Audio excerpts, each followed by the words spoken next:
देखिए, आज तो सबसे पहले हमारा जो बहुत बड़ा कार्यक्रम है, इस देश ने महामारी के विरुद्ध जो लड़ाई छेड़ी थी, वैक्सीनेशन की, टीकाकरण की, बहुत बड़ी चैलेंज थी ये देश के लिए। जिस प्रकार से महामारी फैली हुई थी, आदरणीय नरेंद्र मोदी जी की घोषणा के बाद कि हर व्यक्ति को देश में फ्री टीकाकरण किया जाएगा, जम्मू कश्मीर में भी इस चैलेंज को स्वीकार करते हुए हेल्थ डिपार्टमेंट के हर एक, चाहे डॉक्टर हैं चाहे पैरामेडिक्स हैं, उन्होंने इस चैलेंज को स्वीकार किया और पूरे 10 के 10 जिलों में पूरा टीकाकरण किया। आज हम 100 करोड़ वैक्सीनेशन को टच कर रहे हैं और इसी मौका पर आज कश्मीर यूनिट ने भी इसको सेलिब्रेट करने के लिए उन लोगों को बधाई, मुबारकबाद, शुभकामनाएं देने के लिए जिन्होंने इस महामारी में काम किया, वैक्सीनेशन का काम किया है, ये यहाँ पे एक प्रोग्राम रखा हुआ है। जहाँ तक हालात की बात है, मुझे लगता है कि हालात जिस प्रकार से हमारी केंद्रीय सरकार ने एब्रोगेशन 370 के बाद यहाँ पे डेवलपमेंटल पॉइंट ऑफ व्यू से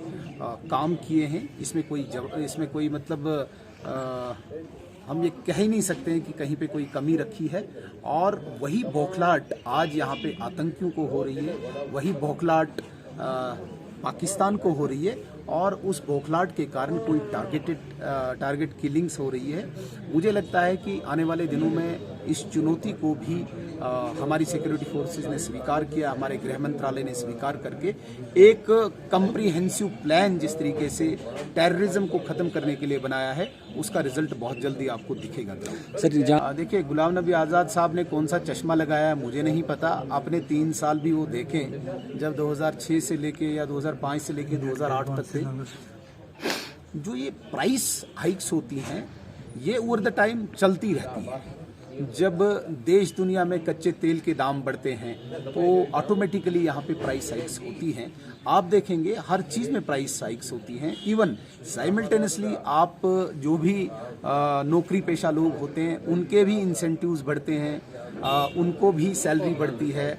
इवन कि जो एक आम मजदूर है उसके भी रेट्स बढ़ते हैं। ये एक नेचुरल प्रोसेस है, एक नेचुरल फिनोमेना है। ओवर द टाइम ये चीज़ें चेंज होती जाती है। लेकिन जहाँ तक डेवलपमेंट की बात करते हैं आप, मैं आज आपको दावे से कहता हूँ, आप जम्मू का संभाग लीजिए, जम्मू प्रोविंस लीजिए, कश्मीर संभाग लीजिए, आप हाईवेज की बात कीजिए।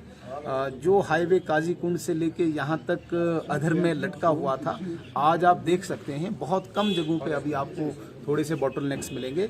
अदरवाइज आज लोग सुखी हैं। काजीकुंड का जो टनल था जिस पे लोग दिनों पर वहाँ पे जैम में खड़े रहते थे, आज आपको बहुत सुंदर टनल वहाँ पे मिल रहा है। आज आपके रेलवे लाइंस एक्सटेंशन हो रही है, आज हाईवेज बन रहे हैं, एम्स बन रहे हैं, आज यहाँ पे रिंग रोड बन रहा है, आज यहाँ पे जोजिला बन रहा है। तो क्या गुलाम नबी आज़ाद साहब को ये डेवलपमेंट नहीं दिखती है? कहीं ना कहीं टोल मैं आपसे सवाल पूछता हूँ भाई साहब, आप जब यहाँ से किसी भी रास्ते पे जाएंगे, यहाँ से अगर आप करगिल जाएंगे, अगर आपको जोजिला टनल मिलेगा, अगर आपको वहाँ पे टनल नहीं होता तो आपको कितनी परेशानियों का, दुश्वारियों का सामना करना पड़ता।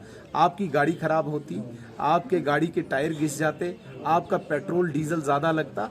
अगर इन सारी चीज़ों को सुविधा दी गई है तो ये कहाँ से पैसा कहाँ से आएगा? वो तो यहीं से वसूल होगा ना। तो पैसा कोई आसमान से गिरने की चीज़ नहीं है। ये एक टाइमलाइन के लिए सेट किया जाता है कि इस कॉस्ट पे ये रोड हमने वाइड किया है, ये रोड, ये फैसिलिटी हमने दी है और इस कास्ट को वापस लेने के लिए इतनी देर तक टोल प्लाजा चलेगा। ये सिर्फ जम्मू कश्मीर में नहीं हो रहा है भाई साहब, ये पूरे देश में, दुनिया में हो रहा है। जब भी आप डेवलपमेंटल एक्टिविटी शुरू करते हैं, उस डेवलपमेंट के लिए पैसा ऐसे ही आता है। तो मुझे लगता है कि ये कोई बड़ी बात नहीं है, ये एक दुनिया का एक चक्र है, ये चल रहा है। Bharatiya Janata party Jammu Kashmir casual labours या डेली वेजर्स के साथ है। जहाँ तक इसको रेगुलेट करने की बात है, जब हमारी सरकार थी हमने कोशिश की थी कि इसको रेगुलराइज किया जाए और वो प्रोसेस भी चलाया था। शुरू में ये 61,000 हमने रजिस्टर किए थे और चलते चलते ये 1.25 लाख हो गए थे। इतनी देर में सरकार गिर गई। अब चूंकि गवर्नर की एडमिनिस्ट्रेशन है, मुझे नहीं पता कि इस वक्त इनका क्या मनोकामना है, इनकी क्या इच्छा है एलजी एडमिनिस्ट्रेशन की। लेकिन जहाँ तक भारतीय जनता पार्टी जम्मू कश्मीर का ताल्लुक है और खासकर कश्मीर यूनिट का ताल्लुक है, हम डेली वेजर्स और कैजुअल लेबर्स के साथ हैं और इनकी जो डिमांड रेगुलराइजेशन की है इसके बिल्कुल साथ है। राइट टाइम पे मुझे लगता है कि इसका भी फैसला होगा, क्योंकि 70 सालों से